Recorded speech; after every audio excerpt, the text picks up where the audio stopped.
to you while you're in transit, and you'll visualize not taking any chances, but meet them halfway with love, peace, and persuasion, and expect them to rise for the occasion. And it gratifies when you see it materialize right in front of your eyes. By surprise. La la la la, la la la la, la la la la, la la la la, la la la la, la la la la.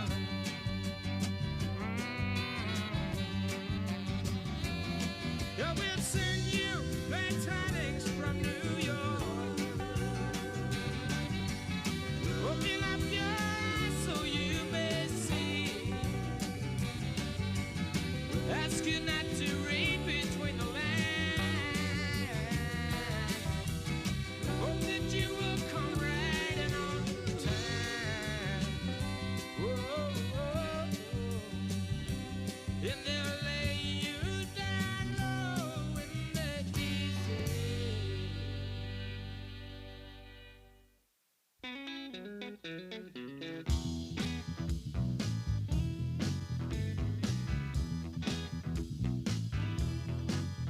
Every town I go in, there's a street, name of the street, funky, funky Broadway, down on Broadway, there's a nightclub, now, name of the nightclub, now, baby, funky, funky Broadway. Down on Broadway, there's a crowd now. Name of the crowd, baby. Broadway crowd. Down on Broadway, yeah. There's a dance there. Name of the dance. Funky, funky Broadway. Wiggle your legs now, baby. Shake your head now. Do the shingling now, baby. Shake, shake, shake now. You don't know, baby, you don't know now, woman. Do no funky Broadway. Lord have mercy.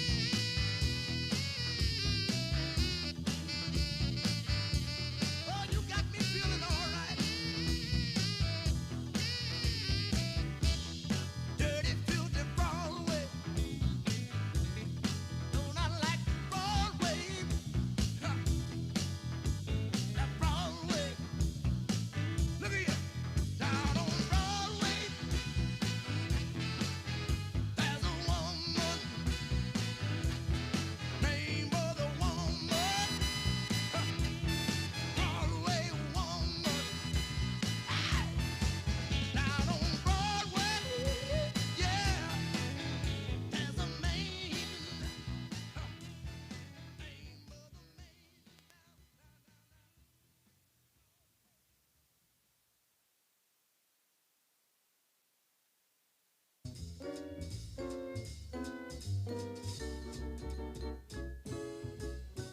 We've got one day here and out another minute to see the famous sights.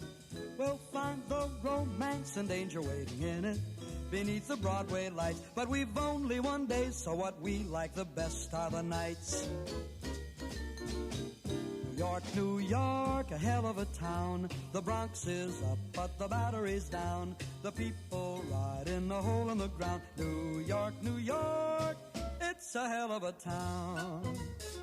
Such a wonderful town. The famous places places to visit are so many, or so the guidebooks say. I promised, baby, we wouldn't miss on any, and we have just one day. Gotta see the whole town, right from Yonkers on down to the Bay. New York, a visitor's place where no one lives on account of the pace, but 7 million are screaming for space. New York, it's a visitor's place, such a wonderful place.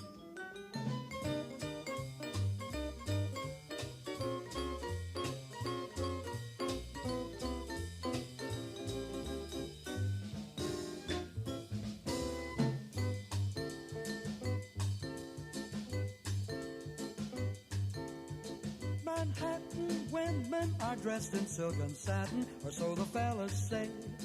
There's just one thing that's important in Manhattan. When you have just one day, gotta pick up a date, maybe 7 or 8 on your way.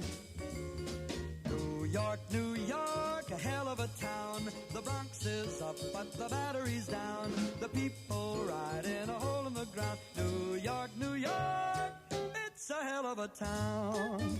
It is a whale of a town. It is a gas of a town. It is a wonderful town. I love New York. It's a beautiful town.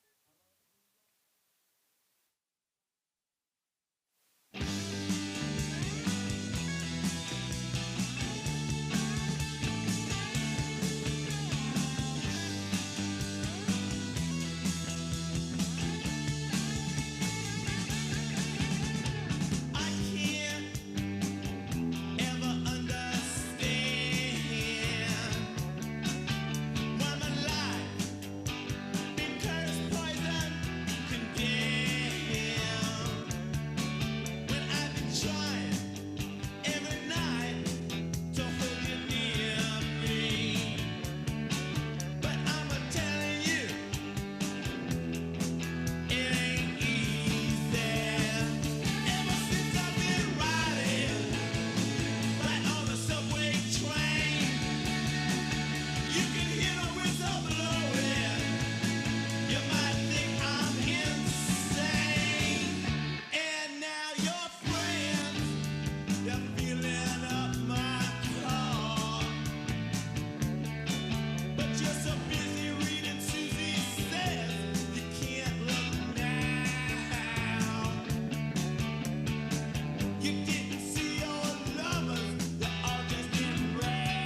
diamond jacket, she's so intact,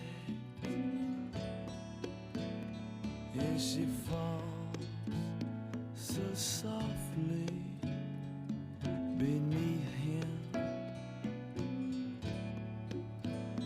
Jackie's heels are stacked, Billy's got cleats on his boots.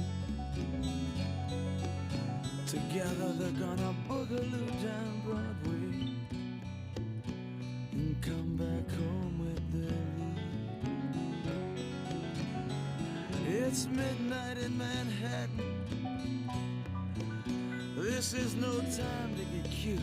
It's a mad dog's promenade. So walk tall.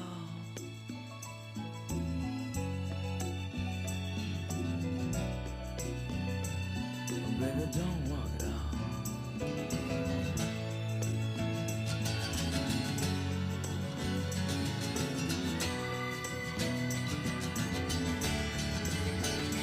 Fish lady, oh fish lady, she bakes them tenement walls. She won't take corner boys, they got no money, and they're so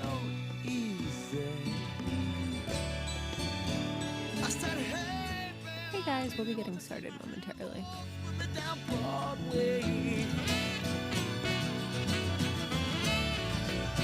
Oh, mama, take my arm and move with me down Broadway, yeah.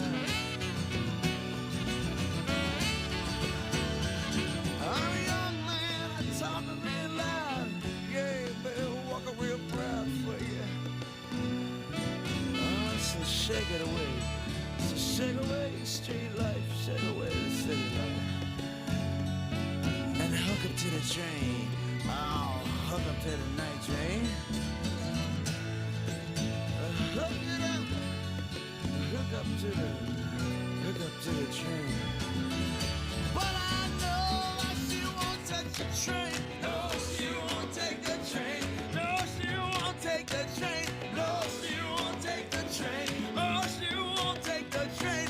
No, she won't take the train. Oh, she won't take the train. No, she won't take the train. She's afraid them tracks are gonna slow her down. And when she turns, this boy will be gone. So long. Sometimes you just gotta walk on.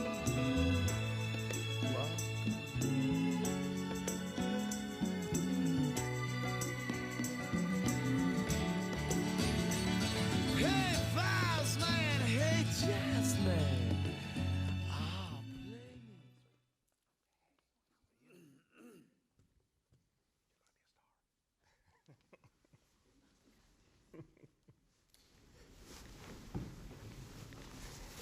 Good morning, everybody. New Yorkers have achieved so much together over the last few months. It's been really tough. It's been painful in so many ways, but what people have done in the city, it's been amazing. It's as if everyone is on one big team together, 8 million people all pulling in the same direction. And it's been all the tough things people were asked to do, shelter in place, social distancing, face coverings. Folks have done it, and with a remarkable spirit, a can-do spirit, and that is why we have driven back this disease day after day after day. That's why the whole country is looking at New York City and saying, how did they possibly do it? And we had the secret ingredient, New Yorkers. That spirit, that sense of teamwork, discipline, strength, the can-do spirit New York City is known for, the unity that people have shown in this crisis, that is what we are going to bring to our next big opportunity to move forward, and that's reopening our schools. Yesterday, Chancellor Carranza and I were out in Crown Heights, Brooklyn. We went to New Bridges Elementary School. I saw inspiring things there. Here's a school in the community. Here's a school of and by and for the community. You see there the work that's being done right now to prepare this school, weeks and weeks before school begins, all of the health and safety measures being put in place. The team there, the custodial services team, the administration, everyone was working together for a common cause. And the principal, Kevin Bowles, he's known as Mr. B to the folks in the school community. He said amazing things. You see him right there. He said he has been running previously one of our regional enrichment centers. These were the centers set up for the kids of essential workers. In the middle of the crisis, March, April, May, he said in his center, people worked together. Kids did wear their masks consistently. There was distancing, there was cleaning. He said there was not a single new COVID case in that center. And we'll talk about during the worst weeks of this crisis. And then one of his colleagues, Maya Wilson, who is the culture coordinator for the school. She's someone who loves the kids, loves the community. She's been working all summer. And Mr. B said, you know, a lot of these members of the team, they wouldn't normally work all summer. They've chosen to do this. So I turned to Maya, I said, Maya, you gave up your summer to do this work to get ready for kids to come back to school. I said, why? Why did you make that sacrifice? She said the simplest answer, the most powerful answer. She said, because our families are worth it. Our families are worth it.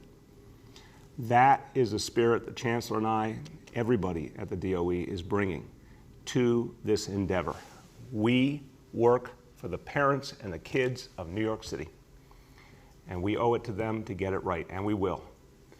So everyone is working together to make sure the PPEs are in place, the signage, the cleaning, the disinfecting, you name it. That work is going on literally every single day. And I want to commend all the public servants who are doing this work. And if you see the folks in your community who are getting schools ready, thank them. Whether it's a principal, a teacher, someone from custodial services, someone from school construction authority, unsung heroes in this effort, thank them. They're public servants who are doing exactly what every one of us would want them to do. They're showing up and they're getting things done for our kids. That is what is going to move us forward. And I saw the dedication of our educators throughout this crisis. I know people choose that profession because they love kids. And here's going to be a moment to bring back our schools and address what everyone's been through. It's been tough. We've talked before about the trauma that kids have gone through. It's been tough for so many kids, and being at home with their families and their communities, they haven't had the support they normally get in school. They haven't had the mentors. They haven't had the guidance. They haven't had the educators helping them stay on track. And a lot of them haven't been able to see their friends. And we need to help our kids begin the pathway to life coming back to normal. We need to support them. They've already lost so much. We need to be there for them and help them move forward. And we can, because this city's really fought back this disease. And that's what matters. That's the foundation of all things. So what today we're doing is making very clear to parents, to students, to educators, to staff, that this effort to get schools ready is moving forward every single day. We're throwing everything we got at it. And here is a pledge. I'm putting this out today, back to school pledge. And it's a detailed list of all the things that are being done in every single school to get our schools ready. So every parent, every New Yorker can see exactly what is being done and the level of comprehensive effort, layer upon layer, to make sure we will have the safest school year ever, because there's never been this much investment in all the health and safety measures. And as I've said before, it's going to be tough. And we have to recognize there'll be a lot of imperfections and a lot of transitions, but we also have to aspire to greatness, because we need to help our kids get back on track after everything they've been through. And I have absolute faith in the greatness of New York City public schools. So a couple of things you'll see when you look at this pledge. Every school will have all the personal protective equipment needed, of course, for free, all the hand sanitizer needed for every classroom, all the masks. We want kids to come to school wearing face coverings, but they'll be there for free for any kid who doesn't have it every single day. In every public school building, there'll be a full-time nurse. Every school will be cleaned every day after school and during the day in many ways as well, and the electrostatic cleaning. This is the cutting edge technology to address the coronavirus. Every school will have it. So we are going to work in a spirit of trust and unity to get this done. And the person who's leading the way, and with tremendous positive energy and spirit as always, is our Chancellor, Richard Carranza. Thank you, Mr. Mayor. I want to echo your sentiments on Mr. B and New Bridges yesterday for a moment. What an incredible experience it was to see a true professional and his team in action, preparing for the school year with optimism and energy and ready to welcome students back.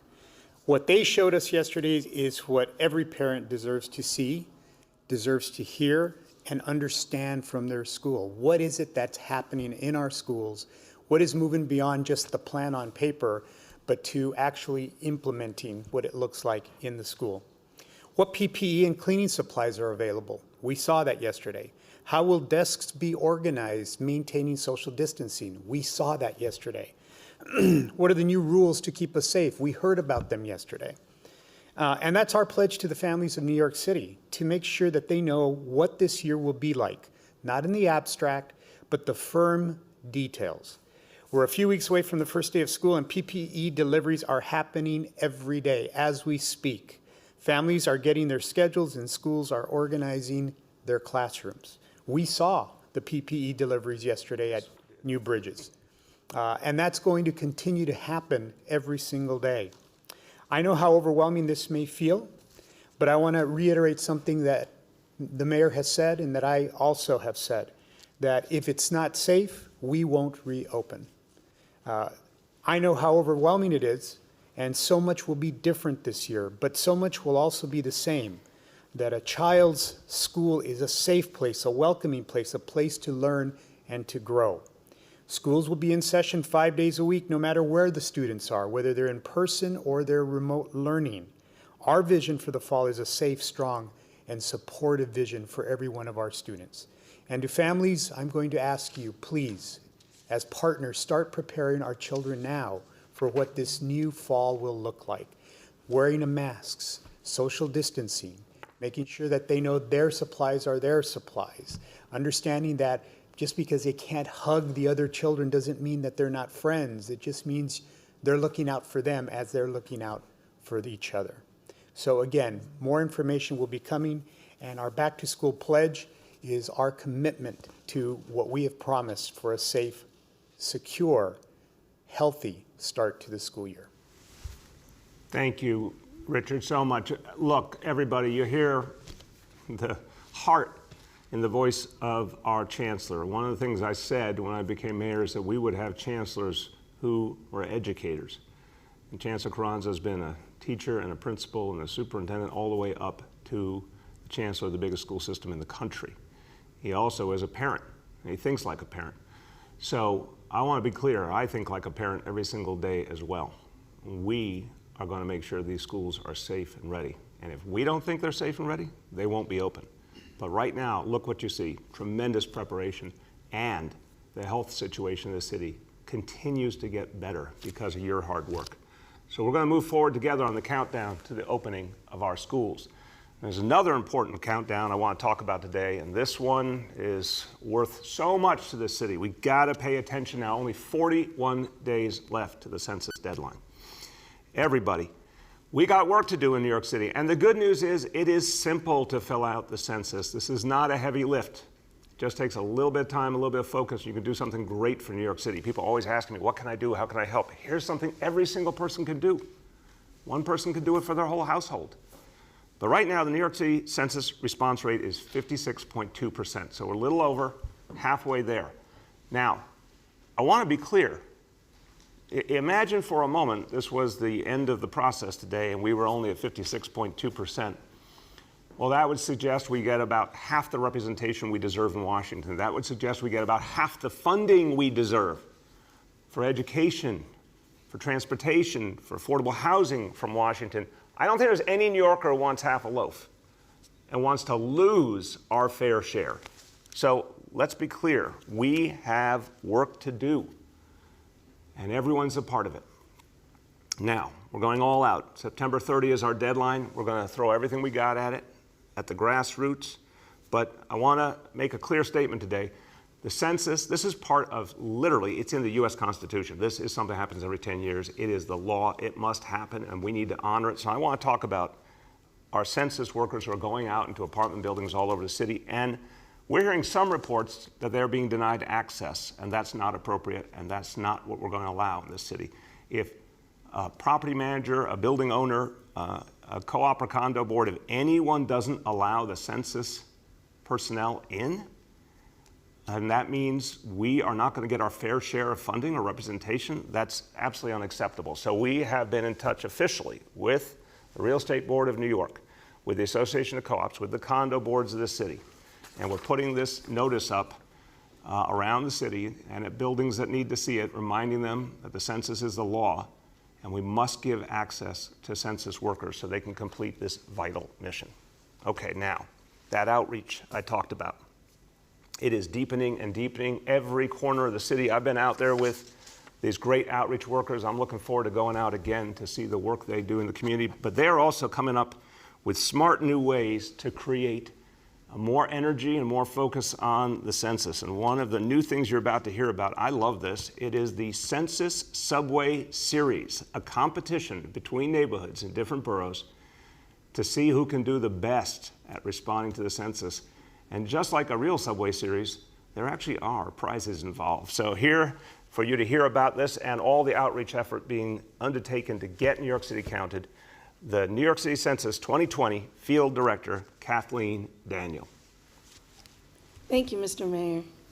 Good morning. So this wouldn't be New York City without a Subway Series, and we are neighborhood proud around this city. So we're pitting Jamaica, Queens in the county of Queens against Canarsie, Brooklyn in the county of Kings. Let's see who gets to keep their crown. We'll see who does the census the most and has the highest spike in numbers between Queens and Brooklyn. That's Jamaica and Canarsie. So let's get it done, everyone. So in this coming week, go online to my2020census.gov or pick up the phone, dial 844-330-2020 and get the census done. We're watching. We're looking at these numbers every single day, and we will see who maintains their crown between the royal boroughs. Also, we're asking elected officials, call your church, call your family, your friends, call your neighbors, even the ones you don't talk to every day, and tell them to do the census. We need everyone to pitch in. But for Jamaica and Canarsie, again, the world is watching you, and we want to see who can get the most completes for the census. So go my2020census.gov and get it done today. We have some very interesting competitions for you. We are kicking off the NYC Counts Contest Series. So you can go to nyc.gov/census contest and read all the rules. You can read all about it. And let me tell you about them because these prizes are great. We've extended the seamless competition. So if you go online and do the census, take a screenshot of what you've done, technically your receipt for doing the census, and you can be entered to win a $1,000 gift card from Seamless. No, you won't have to cook for a couple of nights. So please go online and get the census done. There are also some other tremendous competitions. We have 25 New Yorkers are going to win a membership to MoMA, the Museum of Modern Art, as well as a membership to MoMA PS1. So please go online and get it done. And then 100 New Yorkers are going to win a $50 voucher for Lyft, as well as an annual membership for City Bike. So you can take the car when you need to, and then you can get your exercise and start pedaling. And you can do it for free on City Bike if you enter the competition. So go to nyc.gov/census contest, read all about it, and then go online to my2020census.gov or pick up the phone and call 844-330-2020 because you count. Everybody counts, and we need all of New York City to get involved and get the census done. So now, en créole, bonjour tout le monde, le peuple, bien content, c'est Kathleen Daniel, directeur de le recensement pour la communauté de New York. ou connaît que le recensement est extrêmement important. So nous voulons qu'on dernier monde qui tandem aller à faire recensement ou à faire l'internet là my2020census.gov. Si vous voulez pour parler créole, prends téléphone là, y a parlé avec ou en créole, en français, en espagnol, en chinois si vous besoin. 844 330 2020.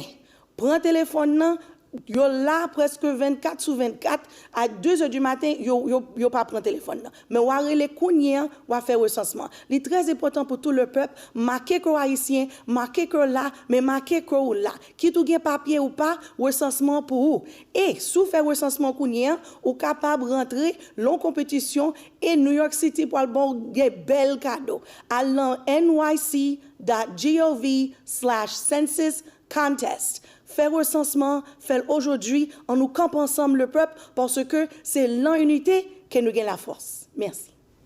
Merci beaucoup. Kathleen, I got the bel cadeau piece. That means a really good gift, right? Yes. A beautiful gift. As you can hear, Kathleen's passion and energy is just as clear in English as it is in Haitian Creole. No notes whatsoever. You did them both beautifully.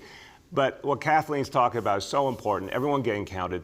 But this is also fun, that there's a Subway series. And I love that you call them the Royal Boroughs. Okay, Brooklyn, Queens, this is your moment. Jamaica versus Canarsie. That's a very strong matchup.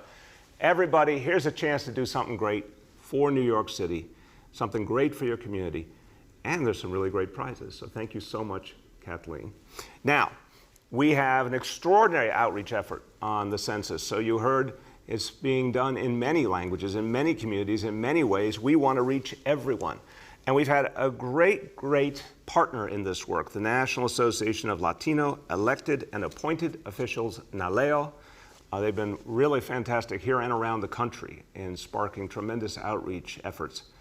And the Latino community must be counted. There have been too many voices over the last few years in this country trying to count out Latinos, trying to in so many ways denigrate this community that is so much of the future of New York City and America, and we will not allow that. We will fight back, and the way to fight back is to get counted. So here, to hear about the outreach efforts en español, Juan Rosa, Northeast Director of Civic Engagement for NALEO. Muchas gracias, señor alcalde. Buenos días. Como dice el alcalde, mi nombre es Juan Rosa, director de participación cívica del Fondo Educativo NALEO en el noreste. NALEO es la organización sin fines de lucro y no partidista líder en el país que promueve la participación de la comunidad latina en el proceso político estadounidense, desde la ciudadanía hasta el servicio público. Como uno de los socios del censo de la ciudad, el Fondo Educativo NALEO continuará trabajando junto a la Oficina del Censo y su directora, Julie Manning, para asegurarnos que el aumento en la participación continúe hasta el último día de conteo, que es el 30 de septiembre. Me enorgullece estar aquí hoy junto al alcalde de Blasio y mi compañera Kathleen Daniel en nombre de NALEO para hablarles de esas nuevas iniciativas de la ciudad para promover la participación en el censo del 2020. Primero, la ciudad está promoviendo una serie del subway, una serie del metro, para hacer una competencia entre dos vecindarios cada semana. Esa semana le toca a los vecindarios de Canarsie en Brooklyn y Jamaica en Queens, y vamos a ver cuál de los vecindarios tiene la participación más alta al final de la semana. Pero también se pueden ganar unos premios muy interesantes con la serie de concursos NYC Counts o la Ciudad de Nueva York Cuenta. Todos los neoyorquinos que completen el censo a partir de este lunes y presenten una foto de haberlo completado son elegibles para participar en estos concursos. Los premios son los siguientes. 6 neoyorquinos van a ganar 6 tarjetas de regalo de Seamless por un valor de $1,000. Así que puede disfrutar comida de sus restaurantes favoritos con un valor de $1,000. También 100 neoyorquinos ganarán unos vales de crédito para Lyft de $50 y una membresía anual para City Bike. Y también podrían ganar membresías anuales para el Museo de Arte Moderno con un valor de $200 cada una para disfrutar de los museos MoMA y MoMA PS1. Se ofrecerán 25 membresías en total, 5 tarjetas por cada condado. Si aún no ha llenado el formulario del censo y desea participar en este concurso, primero revise las reglas visitando el sitio web NYC Gov Census Contest o NYC census contest. Y luego complete su censo por internet en el sitio web mi2020census.gov, mi2020census.gov, o por teléfono en español llamando al 844-468-2020. De nuevo, 468-2020. De nuevo, en español. Los censistas ya están en las puertas. Si usted ve a un censista que está tocando o llamando en la puerta de su edificio, por favor, déjelo entrar. Los censistas son bien entrenados y han sido examinados a fondo por el Departamento del Censo. De nuevo, si ve un censista en su puerta, por favor, déjenlo entrar. Si llegan a su puerta, por favor, hable con ellos. De nuevo, están bien entrenados y están bien examinados por el Departamento del Censo.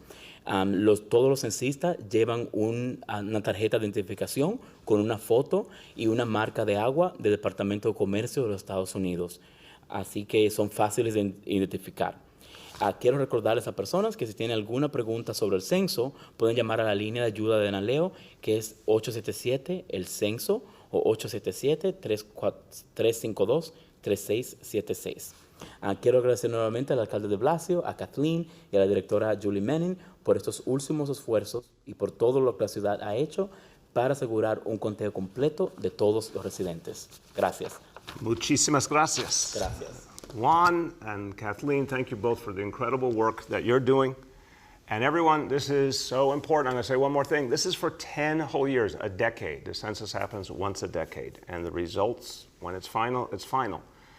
And then we live with the results. We want to live with really good results for New York City. We want to get our fair share of funding. We want to get our fair representation in Washington. Let's do this together. Let's make the impact we need to right now to protect the future of this city. All right, let's talk about our indicators. Okay, number one, daily number of people admitted to New York City hospitals for suspected COVID-19. Threshold 200 patients, today's report 77. And the confirmed positive rate is just over 9%. Number two, new reported cases, 7-day average, threshold 550 cases. Today's report 305. And number three, percentage of people testing citywide positive for COVID-19, threshold 5%. Today's report 0.88%. Another very good, strong day. Now a few words in Spanish. Sabemos que la salud es lo más importante para las familias y los maestros. Por eso hoy anunciamos nuestro compromiso. La salud y la seguridad siempre serán lo primero en todo lo que hacemos. Vamos a hacer todo lo posible para proteger a los niños, maestros y trabajadores en las escuelas y tener un año escolar seguro para todos. Before we turn to the media, just a programming note that we will not be having a press conference tomorrow, but we will be back Monday morning as usual. And now please let me know the name and outlet of each journalist. Hi all, we will now begin our Q&A. As a reminder, we're joined today by Chancellor Richard Carranza, Health Commissioner Dr. Jabe Choksi, Kathleen Daniels, Census 2020 Field Director, and Juan Rosa, Northeast Director of Civic Engagement for the National Association of Latino Elected and Appointed Officials. First up, we're going to have Andrew Siff from WNBC. Good morning, everyone. Mayor, I was wondering, when you held up that pledge this morning, who's your intended audience? You have said repeatedly that the vast majority of parents want in-person learning. Are you trying to convince teachers who are afraid to come back to work? Who do you feel that you need to make the case to at this point with 21 days to go? Yeah, Andrew, look, I think the parents of the city, the kids of the city have already spoken. We surveyed them. We gave them an opportunity with a lot of outreach to decide if they would prefer all remote learning, and we have vast majorities who have spoken. And I will tell you as a parent, parents think all summer about what it's going to take to go back to school the right way. They're very, very aware. And they've made their choice, and we owe it to them to get it right. So first of all, the message is to everyone we work for, the parents of this city, the kids of this city. A lot of parents and kids have heard some of the things that we're doing in health and safety, but we wanted to put it together all in one clear place. We wanted to make clear to all parents, to all kids, to everyone in this city, how specific and serious our commitment is. And this is for every single school. So what you see on this page is going to tell you a lot about the approach. It's also important, of course, I want everyone else, I want our educators, our staff, I want everyone to see the same exact information and to understand that the Chancellor and I are making our decisions based on health and safety. And we're putting it here in really clear terms. So this is for everyone. Go ahead, Andrew. Councilmember Brad Lander and some parents and other groups today are planning to really step up their call for as much outdoor learning as possible. I know you've talked about weather worries with regard to this topic, but have you and the Chancellor taken any proactive steps to set up any outdoor space for learning anywhere? Sure. Look, I think for all the elected officials, parents, everyone who's been saying, let's maximize outdoors, we agree. We'll have a lot more to say about this in the next few days. And yes, we are helping and supporting schools that want to go in that direction. But we're going to talk about the way to approach it citywide. But the weather is still the weather, Andrew, I want to be clear. There's a lot we can do with outdoors, and there's some things we can't do. And we always need a fallback for any outdoor option because of weather. But yeah, we're going to work with every school community to maximize outdoor use. Next up, we have Henry from Bloomberg. Hello, Mr. Mayor. How are you doing? Good, Henry. How are you? I'm good. My question has to do with the enforcement of these checkpoints. Apparently, there haven't been any fines or violations of this enhanced quarantine effort. Why do you think that is? I think it's like so many other things. A great question, Henry. So many times we start an enforcement effort with education and giving people a chance to get acclimated and, really, especially in a crisis like this, we do believe a lot of people understand this is literally life and death to get this right, and it's about stopping this disease. So there's a high level of motivation out there for people to get this right. But I think the education has now happened. The procedures are now in place to do a lot more enforcement, and we're now going to be in a position, if we need to give fines, we will. I don't want to give anyone a fine, but if we have to, you'll start to see fines. Go ahead. Okay, it's just surprising that with all of these people who are being stopped, no one would be fined or no one would be found in violation. My second question goes back to what I asked yesterday, which is why can't the city give us a 7-day rolling average, zip code by zip code, of where the infection rates are locally, hyper-locally? Yeah, and I'll let our Health Commissioner, Dave Choksi, speak to that. Again, I think Dave said that is what we are doing or are going to be doing. It's very important for people to see the information and the 7-day average. I appreciate you pointing that out. One of the things we want to emphasize is the 7-day average is a clearer way of understanding things. And we're trying to do that in a lot of things, including the new case numbers and the way we're looking at that 3% threshold around schools. Go ahead, Dave. Speak to that zip code by zip code, the information we'll be putting up online. Thank you, sir, and thank you for the good question. We do have zip code by zip code data for the last 4 weeks, the most recent 4 weeks, broken down by week.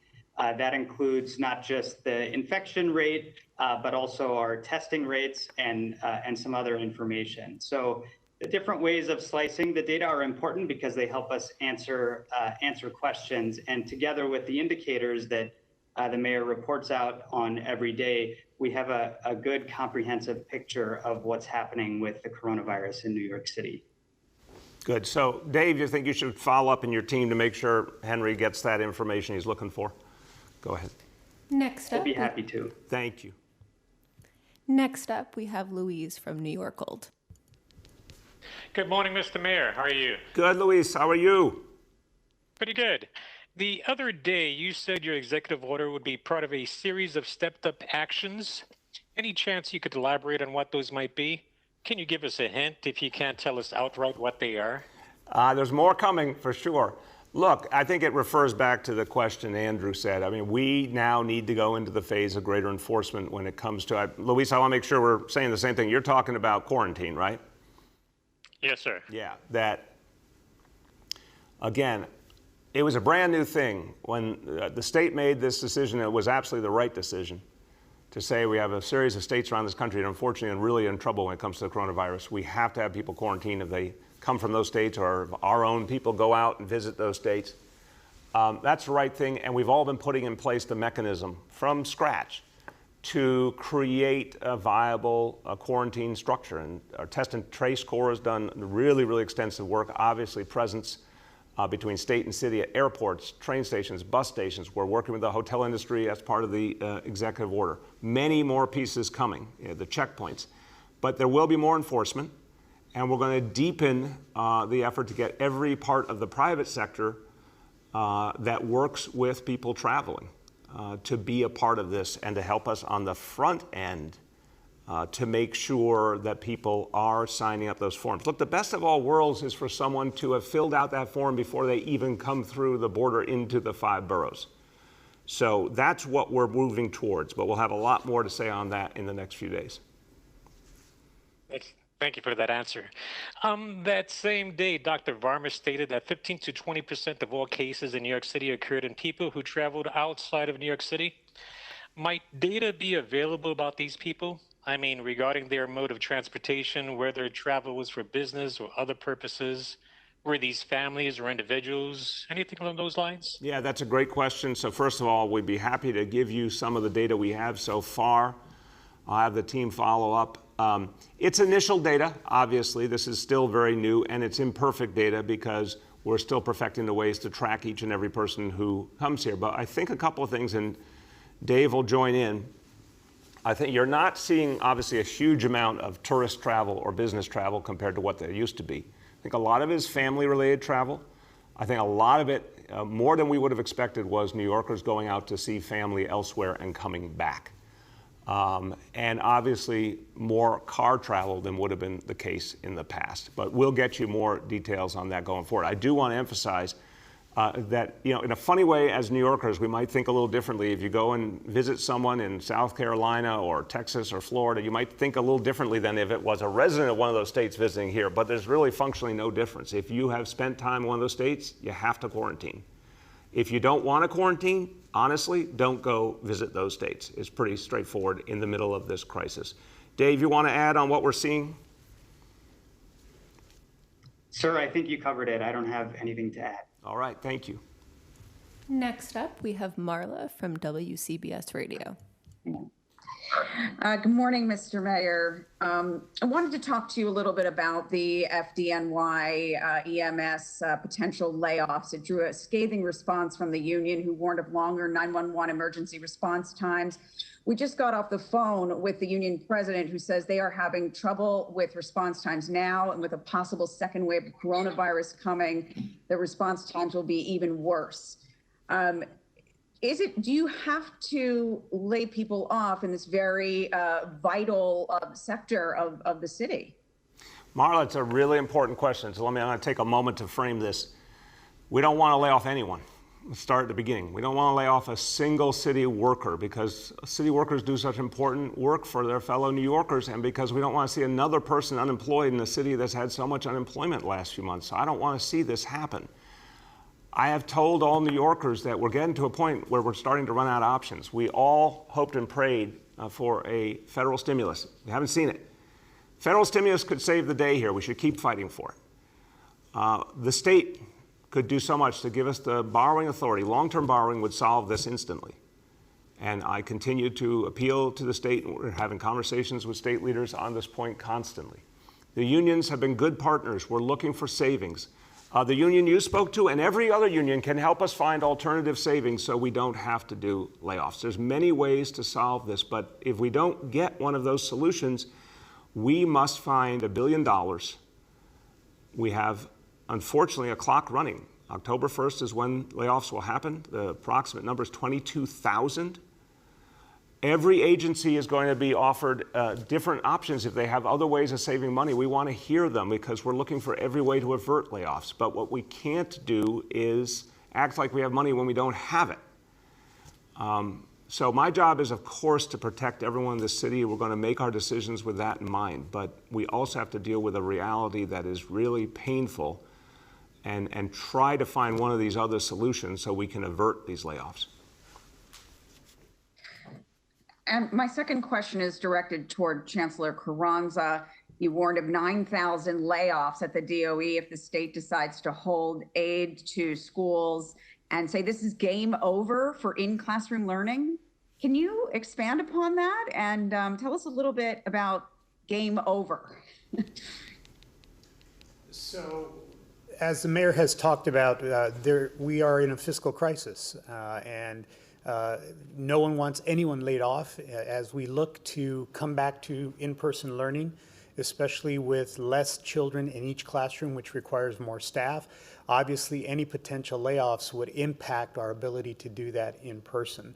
Again, this is not something that we want. This is not something that we should even be dealing with at this time. And as the mayor has said, there are other ways of dealing with this particular dilemma. That being said, it's also very important that we're very transparent with our parents, with our community, about the challenges that would be imposed upon the school system if we had to make cuts of this magnitude. So I just don't think it defies credibility to say that a significant impact, financial impact, would not impact what we do in terms of in-person learning. Yeah, Marla, one other point. I really want, I think everyone really hates to think about layoffs. I hate to think about layoffs, but I need people to understand a layoff is a pretty permanent action. I mean, it's, could you one day hire people back? Yeah, but let's be clear, our fiscal situation is bad now and it probably gets worse next year.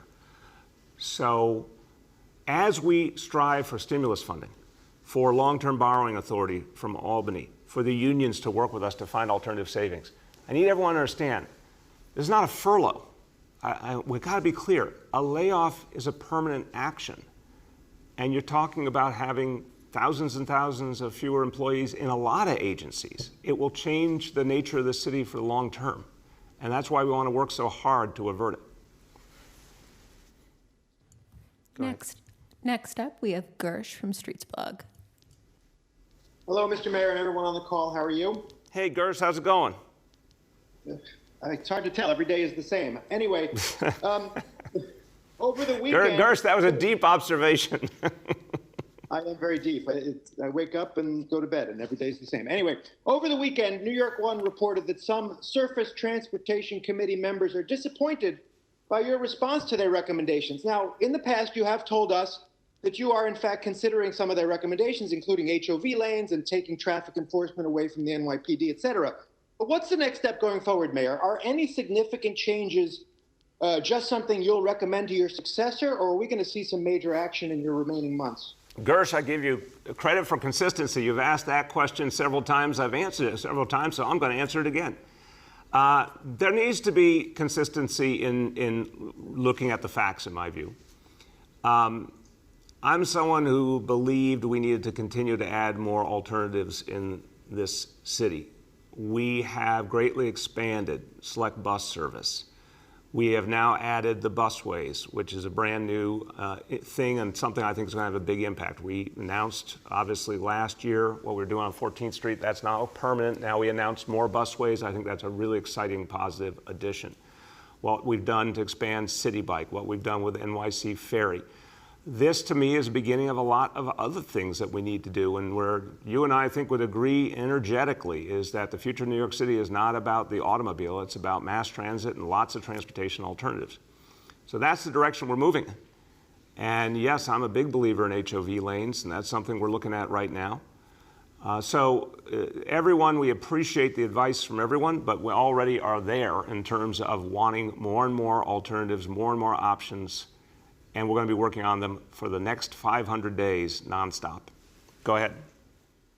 All right, let me ask a specific follow-up then. One of the recommendations is to create more space for pedestrians and cyclists on the Queensboro Bridge. which the Department of Transportation says it can't do because it would need a security fence. Now, this week, 2 members of the city council have told Streets Blog they'll pay for that security fence out of their discretionary capital money.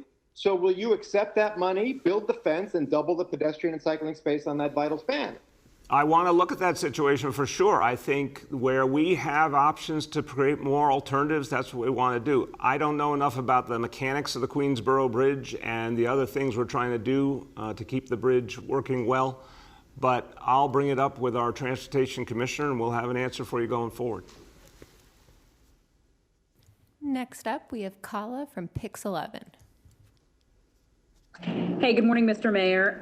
Thanks for taking my question. It's about ventilation. I've had so many teachers and principals reach out to me about the ventilation and concerns within their building. I know that you address this every day, but they specifically want to know, will reports of what is fixed in each school and the classrooms specifically that are not usable be made public? And if so, when will that be? Yeah, Kala, great question. Am I saying your name right, Kala?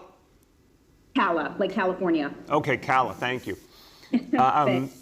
Yeah, I think that's the concern you're raising is right on, and the answer is exactly that. Yes, what we're going to be doing is giving a constant scorecard and update about each school.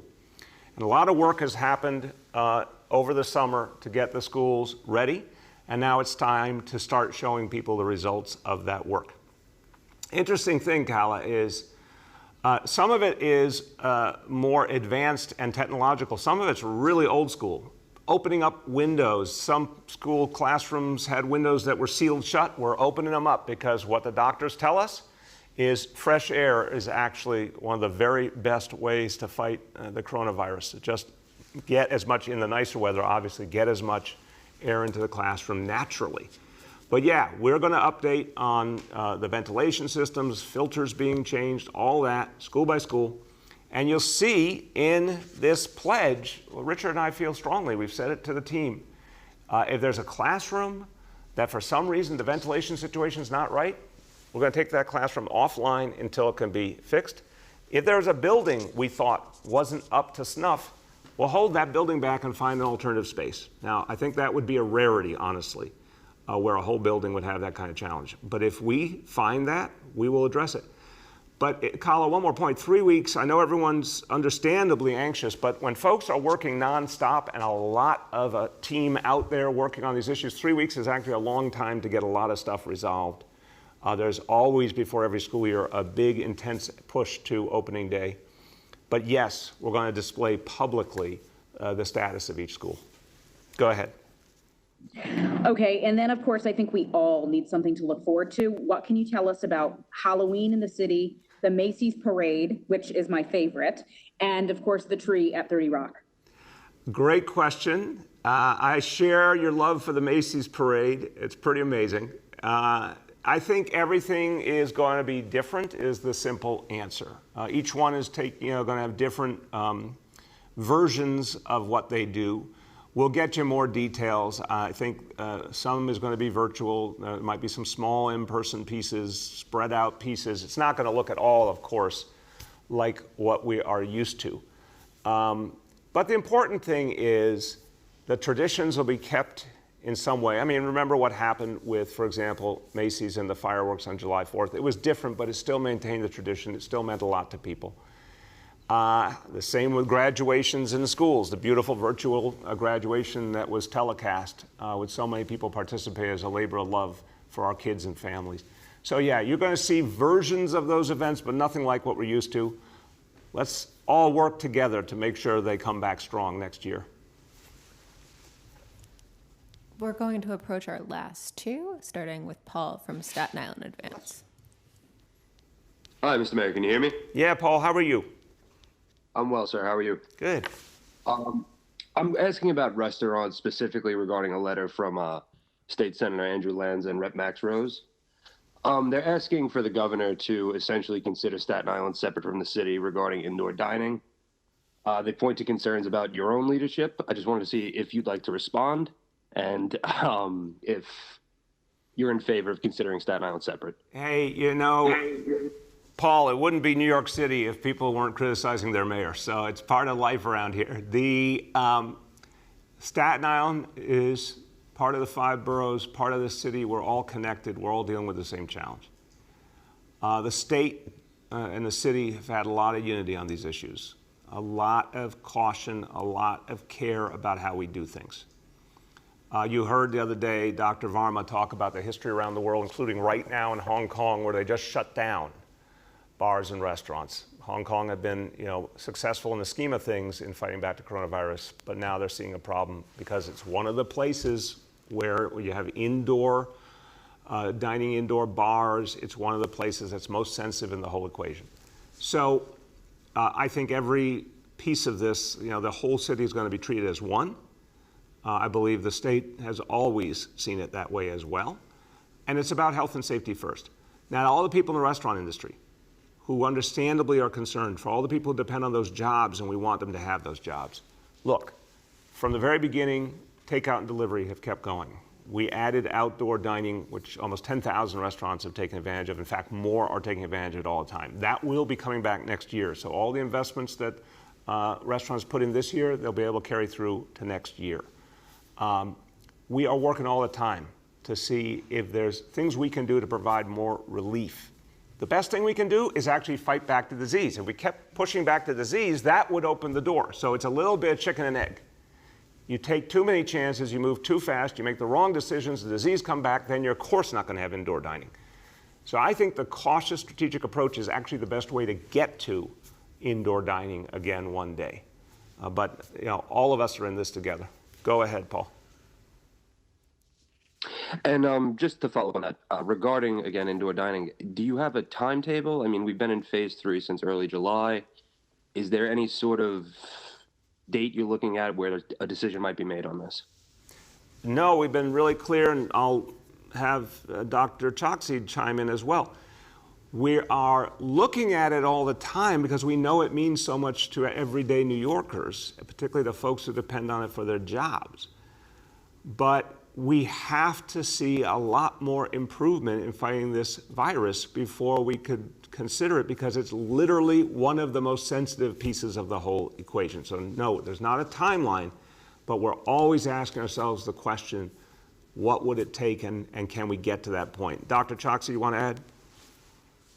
Mr. Mayor, I would just add, as you said, I have a lot of sympathy for the challenges here. I think about some of my own patients whom I've cared for at Bellevue who are restaurant workers. So I understand that.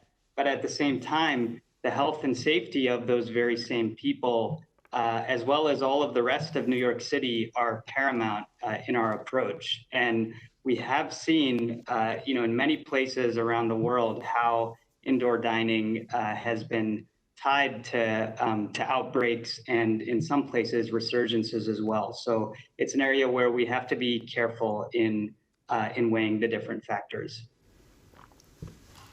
For our last question, we'll go to Steve from Westwood One News. Hey, Steve. We have a tech problem. Let's try that again. Steve, can you hear us? No. We cannot hear you, Steve. Next up, we'll go to Amy Zimmer from Chalkbeat. At a given time. And you mentioned the educator who volunteered to be there.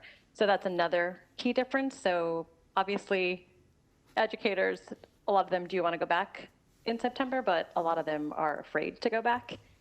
They might live with high-risk relatives, for instance, and they don't want to be there. So I'm just wondering if it's fair to make the comparison between what's been happening at the rec centers and the school reopenings and how scalable the experience of the rec centers are. Yeah, Amy, I appreciate the question. I get the point. I was making a very specific point that what the principal said was, first of all, you're talking about the height of the crisis. We are so much healthier now than we were in March, April, May. And you're talking about the kids of essential workers who are out at the front line, the healthcare workers, the grocery workers, first responders. And his point was, first of all, no one in the school got sick, which said a lot. And second, that they were able to consistently get kids to wear masks and to distance. So, a lot of the talk out there has been, can you get kids to follow these rules? And here's a guy who was doing it for months. He said, you know what, even with younger kids, yes, you can. He's an educator. He said, of course, we constantly are teaching kids the right kind of behavior we can get them to wear masks. So it was just a clear statement about what educators can achieve. But look, to the bigger point, and I'll offer, and then of course if the Chancellor wants to chime in. Public servants are public servants. First of all, as I said, educators chose the profession because they love kids and they care about kids, and they know kids are suffering right now. They need support. They need what educators can give them. They need what positive adult role models and counselors and folks who give them mental health support, they need that desperately. It cannot be done the same way remotely, even slightly. We may be talking about a vaccine in 5 months, 6 months, 7 months. We may be talking about the whole school year we don't have a vaccine. Imagine kids going another full year without the best quality education that can only be provided in person and the support that educators and school staff give. I'm very worried about that, what that would mean for them, for the kids, and for the future of the city. So now it's time to say, public servants rise to the occasion and answer the call. Our transit workers did, our first responders did, our healthcare workers did, grocery workers did. Public servants show up and serve people. That's what our constituents depend on. That's what parents and kids believe we are here to do, and certainly taxpayers as well. So it's a moment to be there for our families. I really echo what Maya said at the school. Our families are worth it. Go ahead, Chancellor. I wouldn't add anything, sir. Okay, thank you. Go ahead, Amy. Okay, so for the next question, it's for the Chancellor. Last night at the PEP meeting, you said that delaying the start of school sounds like good practice, but that the state could withhold money from the city for not holding the mandated 180 days of instruction. So it's our understanding from NYC guidance that districts can request a waiver for this requirement. And we just wanted to know, has New York City requested a waiver or is considering to do so? So then the city could delay the start of school. So yes, last night what I was talking about is that the more time we have with educators and to practice the safety protocols, to set up classrooms, that's always good practice. That was really the context of my comments. We are in conversations with the state education department. I've also been meeting with the other superintendents of the Big Five school districts in New York State. And we're also collaborating around what that's going to look like. So there are active conversations about what that could be. But again, nothing definitive yet. We'll have more to say as soon as we have some more definitive information. Okay, as we wrap up today, everyone, I just want to finish where I began. Extraordinary unity, teamwork, spirit, sense of purpose has pervaded this city over the last 6 months. And that's why we have made the progress we've made on healthcare. We're going to bring that same indomitable spirit, that New York spirit, to the work of opening our schools safely, opening our schools in a way that really supports our kids and families. That's what we're all going to do together.